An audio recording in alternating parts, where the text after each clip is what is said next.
আল্লাহ তাআলা বলেছেন ওয়াল্লাযীনা আমানু ওয়া হাজারু ওয়া জাহাদু ফি সাবিলিল্লাহ ওয়াল্লাযীনা আমানু ওয়া নাসারু উলাইকা হুমুল মুমিনুনা হাক্কান।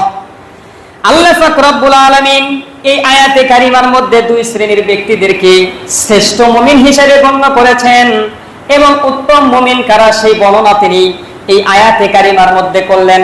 আল্লাহ পাক স্পষ্ট ঘোষণা করলেন ওয়াল্লাযীনা আমানু, যারা ঈমান গ্রহণ করবে, ওয়া হাজারু ওয়া জাহাদু ফি সাবিলিল্লাহ, এবং যারা হিজরত করবে, আল্লাহর রাস্তায় জিহাদ করবে, ওয়াল্লাযীনা আমানু ওয়া নাসারু, এবং এই হিজরতকারী এবং জিহাদকারী এই ব্যক্তিদেরকে যারা সাহায্য করবে, যারা তাদেরকে প্রার্থনার সাথে, যারা তাদেরকে হিজরত করার ক্ষেত্রে সহযোগিতা করবে, সাহায্য করবে, আল্লাহর ভাষায় বলেন উলাইকা হুমুল মুমিনুনা হাক্কান, এরাই হলো প্রকৃতপক্ষে আমার কাছে মুমিন, এরাই হলো প্রকৃতপক্ষে আমার কাছে ঈমানদার। দোস্ত বুজুর্গ, এই আয়াতে কারিমার মধ্যে মুফাসসিরিনে কেরাম দুই শ্রেণীর ব্যক্তিকে পরিপূর্ণ ঈমানদার হিসেবে গণ্য করেছেন। এক শ্রেণীর ব্যক্তি হলো যারা হিজরত করবে, যারা আল্লাহর রাস্তায় জিহাদ করবে, আর এক শ্রেণীর ব্যক্তি হলো হিজরতকারী এবং জিহাদকারী ব্যক্তিকে যারা সাহায্য করবে। অর্থাৎ হিজরত করবে এরাও শ্রেষ্ঠ, এবং যারা হিজরতকারীকে সাহায্য করবে নিজের অস্ত্র দিয়ে, নিজের বস্ত্র দিয়ে, টাকা দিয়ে, শ্রম দিয়ে, বুদ্ধি দিয়ে, জমি দিয়ে, ঘর বাড়ি দিয়ে, যেটা মদিনার সাহাবায়ে কেরাম করেছেন, এই দুই শ্রেণীর ব্যক্তিকে আল্লাহ পাক রব্বুল আলামিন তার নিজের ভাষায় বললেন উলাইকা হুমুল মুমিনুনা হাক্কান, আমার কাছে এরাই পরিপূর্ণ ঈমানদার, পরিপূর্ণ মুমিন হলো এই দুই শ্রেণীর ব্যক্তি। তার মানে বোঝা গেল পরিপূর্ণ মুমিন হওয়ার ক্ষেত্রে হিজরত এটি একটি গুরুত্বপূর্ণ বিষয়, এবং অন্য মুসলিম ভাইকে সাহায্য করা এটি একটি গুরুত্বপূর্ণ বিষয়।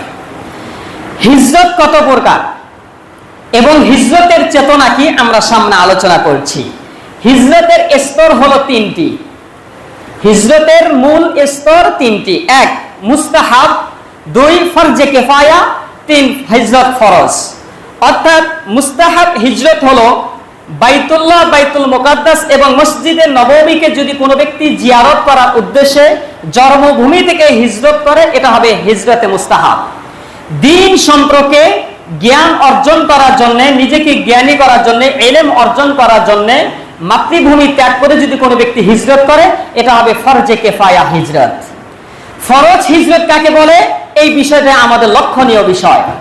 ফরজ হিজরত হলো কোন দেশের মুসলমানের ওপর তাদের ধর্মীয় আচার আদি এবং ধর্মীয় কোন বিধান পালন করার ক্ষেত্রে বাধাপ্রাপ্ত হওয়া, কিংবা রাষ্ট্রের পক্ষ থেকে ধর্ম বিরোধী কোনো কাজ নাগরিকের ওপর, জনগণের ওপর চাপিয়ে দেওয়া হয়, তাহলে প্রত্যেক নাগরিকের জন্য এই জালেম শাসকের এই কবল থেকে বাঁচার জন্য নিজ জন্মভূমি থেকে হিজরত করা, এটি হলো ফরজ।